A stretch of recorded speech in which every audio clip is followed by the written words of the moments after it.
La 5e séance plénière de la conférence internationale de haut niveau pour le règlement pacifique de la question de Palestine et la mise en œuvre de la solution des deux États reprend. Mesdames et messieurs,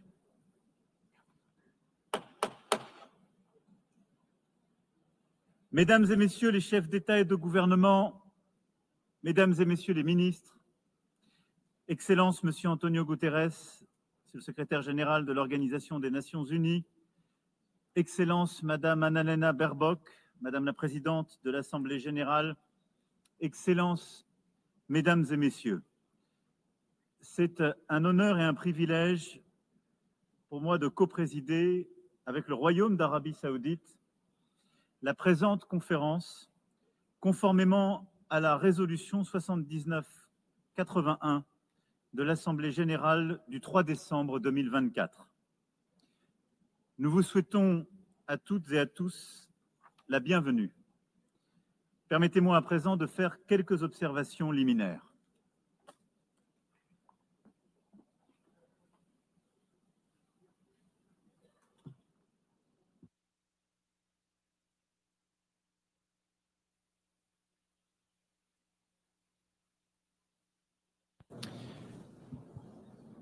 Madame la Présidente de l'Assemblée générale, Monsieur le Secrétaire général, Mesdames et Messieurs les chefs d'État et de gouvernement, Mesdames et Messieurs, nous sommes là car le temps est venu. Le temps est venu de libérer les 48 otages détenus par le Hamas. Le temps est venu d'arrêter la guerre, les bombardements à Gaza, les massacres et les populations en fuite. Le temps est venu car l'urgence est partout.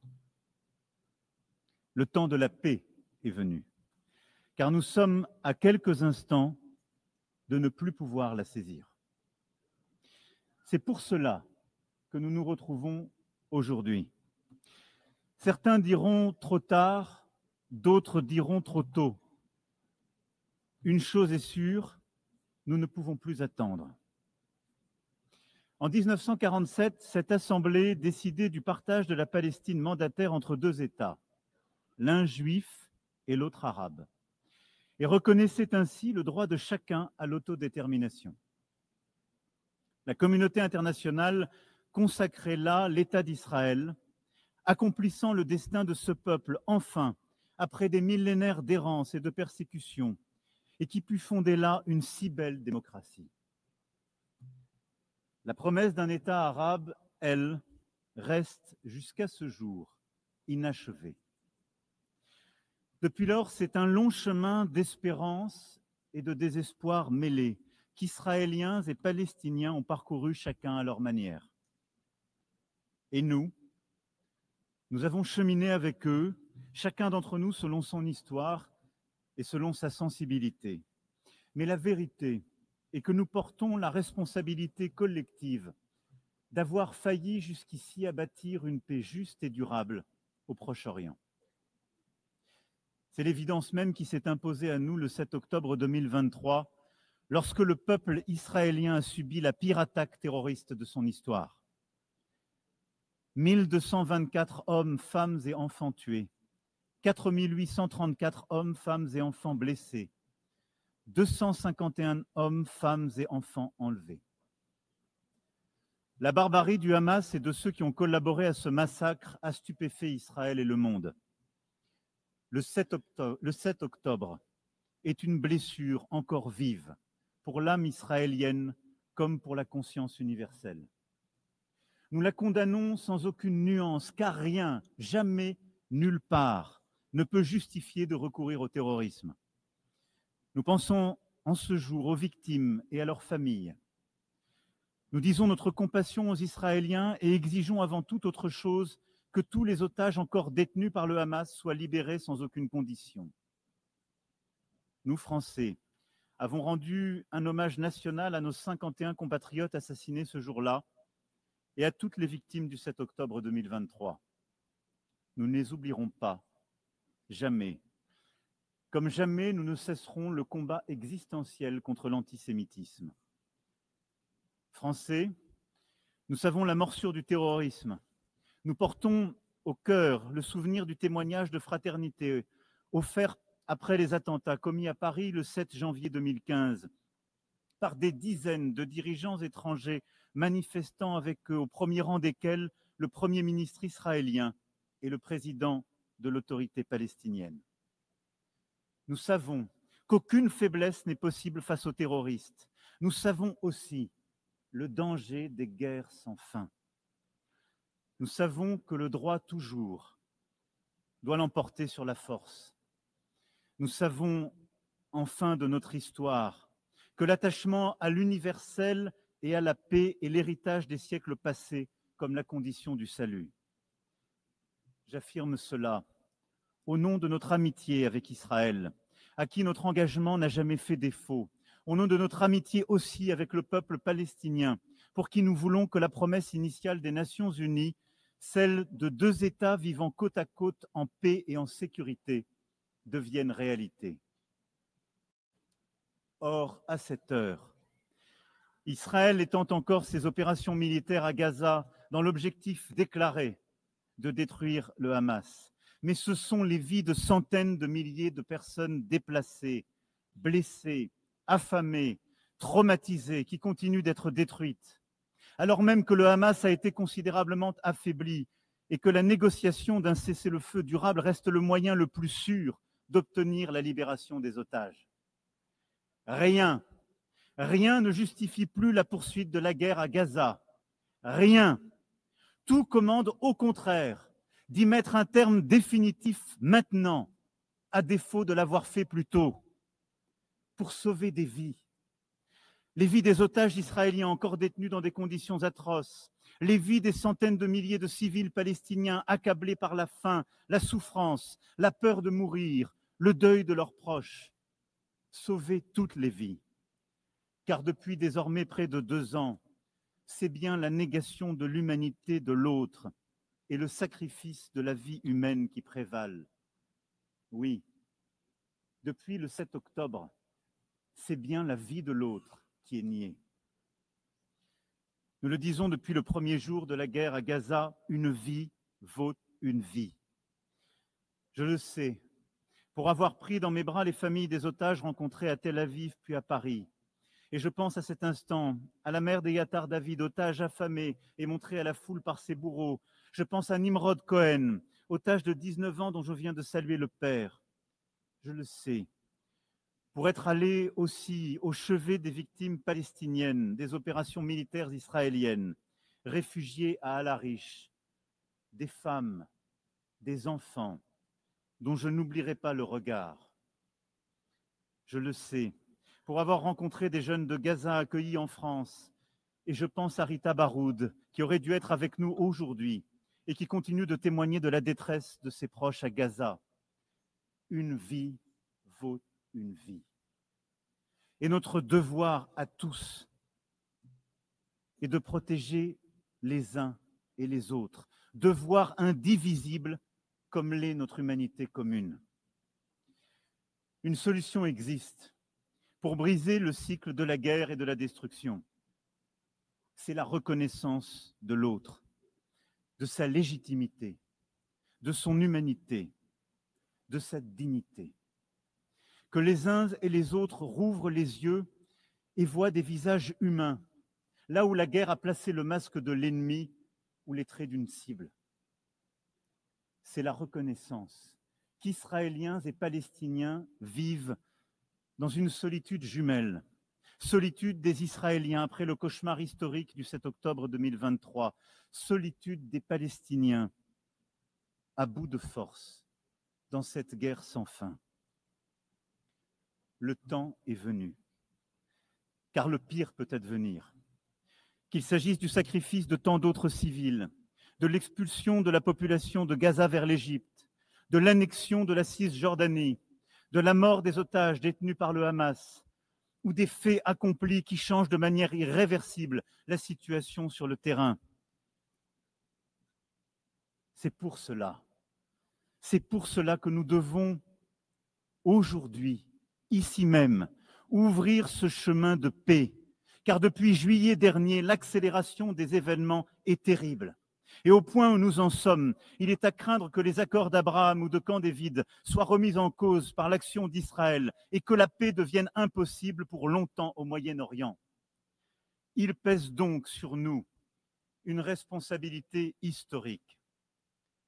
Nous devons tout faire pour préserver la possibilité même d'une solution à deux États, Israël et la Palestine, vivant côte à côte, en paix et en sécurité. Le temps est venu. C'est pourquoi, fidèle à l'engagement historique de mon pays au Proche-Orient, pour la paix entre le peuple israélien et le peuple palestinien, je déclare que la France reconnaît aujourd'hui l'État de Palestine.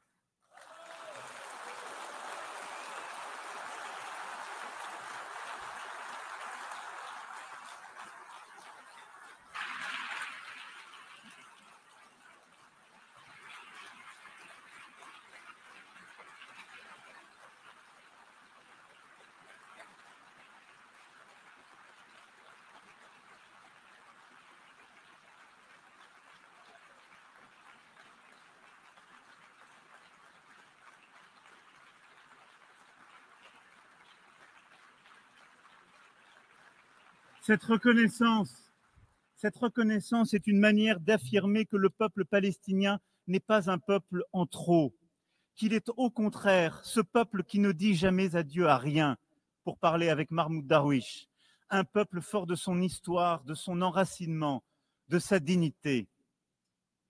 Et la reconnaissance des droits légitimes du peuple palestinien n'enlève rien aux droits du peuple israélien, que la France a soutenu dès le premier jour et au respect desquels elle n'est pas moins attachée, précisément car nous sommes convaincus que cette reconnaissance est la solution qui seule permettra la paix pour Israël. Jamais la France n'a manqué à Israël quand sa sécurité était en jeu, y compris face aux frappes iraniennes. Cette reconnaissance de l'État de Palestine est une défaite pour le Hamas, comme pour tous ceux qui attisent la haine antisémite, nourrissent des obsessions antisionistes et veulent la destruction de l'État d'Israël. Cette reconnaissance de la France est accompagnée par celles qui seront annoncées aujourd'hui, entre autres, et je les en remercie, celles d'Andorre, de l'Australie, de la Belgique, du Canada, du Luxembourg, de Malte, de Monaco, du Portugal, du Royaume-Uni, de Saint-Marin, qui ont attendu avec nous ce moment. Et saisissant l'appel de juillet dernier, ont fait le choix de la responsabilité, de l'exigence et de la paix. Cela, après le choix fait par l'Espagne, l'Irlande, la Norvège et la Slovénie en 2024 et tant d'autres auparavant. Cette reconnaissance ouvre le chemin d'une négociation utile aux Israéliens comme aux Palestiniens. Ce chemin est celui du plan de paix et de sécurité pour tous que l'Arabie saoudite et la France ont soumis au vote de cette Assemblée qu'il a adopté à une très large majorité. Il porte notre ambition commune de briser l'engrenage de la violence et de changer la donne sur le terrain. Nous avons su faire un pas les uns vers les autres, sortir de nos postures habituelles et nous donner des objectifs concrets. Il nous appartient maintenant, ensemble, de déclencher une mécanique de paix répondant aux besoins de chacun. Le premier temps de ce plan de paix et de sécurité pour tous est celui de l'urgence absolue, celle de coupler la libération des 48 otages et la fin des opérations militaires sur tout le territoire de Gaza. Je salue les efforts du Qatar, de l'Égypte et des États-Unis pour y parvenir et demande à Israël de ne plus rien faire qui entrave leur aboutissement. Le Hamas a été vaincu sur le plan militaire par la neutralisation de ses chefs et de ses décideurs. Il doit l'être sur le plan politique pour être véritablement démantelé. Dès lors que le cessez-le-feu aura été agréé, c'est un effort massif que nous devrons produire collectivement pour porter secours à la population de Gaza. Et je remercie l'Égypte et la Jordanie de leur engagement ici et rappelle à Israël l'obligation absolue qui est la sienne de faciliter l'accès humanitaire à Gaza pour aider une population aujourd'hui démunie de tout. Le deuxième temps est celui de la stabilisation et de la reconstruction à Gaza. Une administration de transition intégrant l'autorité palestinienne, la jeunesse palestinienne, accompagnée de forces de sécurité dont nous accélérerons la formation, aura le monopole de la sécurité à Gaza. Elle mettra en œuvre le démantèlement et le désarmement du Hamas, avec le soutien des partenaires internationaux et les moyens qui seront nécessaires à cette mission difficile. La France est prête à contribuer à une mission internationale de stabilisation et à soutenir, avec ses partenaires européens, la formation et l'équipement des forces de sécurité palestiniennes.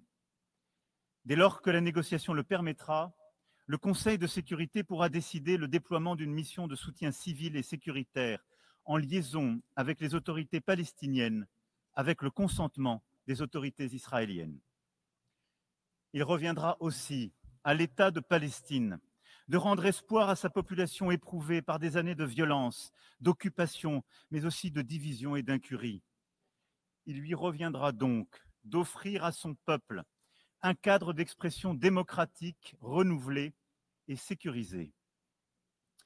Le président Mahmoud Abbas en a pris l'engagement auprès du prince Mohammed Ben Salman et de moi-même. Il a condamné avec force les attaques terroristes du 7 octobre 2023.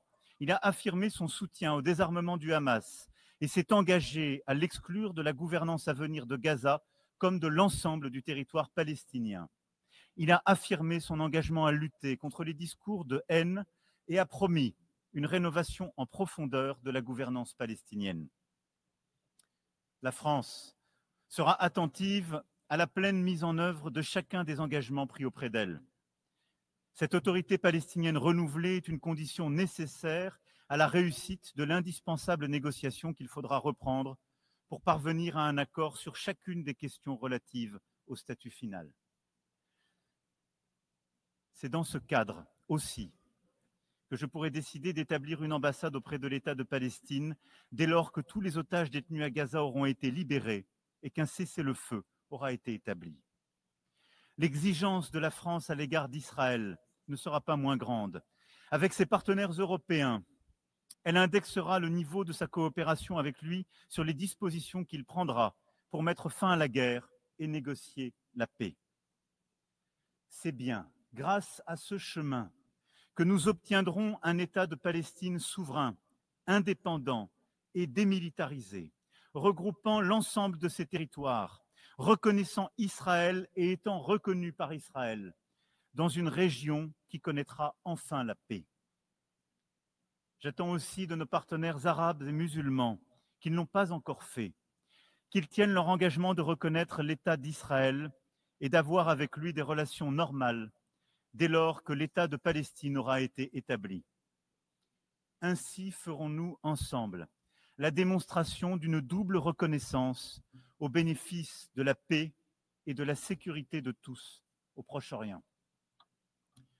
Voici, mesdames et messieurs, quel est notre plan de paix. Il établit un engrenage exigeant pour sortir de la guerre et entrer dans une phase décisive de négociation. Il permet que la paix israélo-palestinienne soit le premier pilier d'une nouvelle architecture de paix et de sécurité au Proche et Moyen-Orient. Il crédibilise aussi la possibilité d'une plus grande intégration économique. Rien ne sera possible sans que les autorités israéliennes s'approprient pleinement notre ambition renouvelée de parvenir enfin à la solution des deux États. Je sais leur réticence et leurs craintes. J'entends avec beaucoup de respect le peuple israélien, sa tristesse et sa fatigue.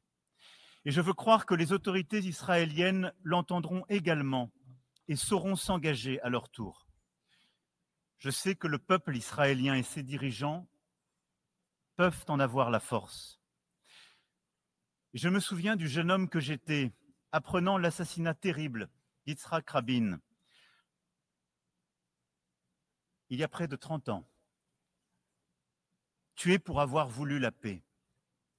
Au moment où la mort allait le ravir, le guerrier héroïque de l'État d'Israël venait prononcer ces mots.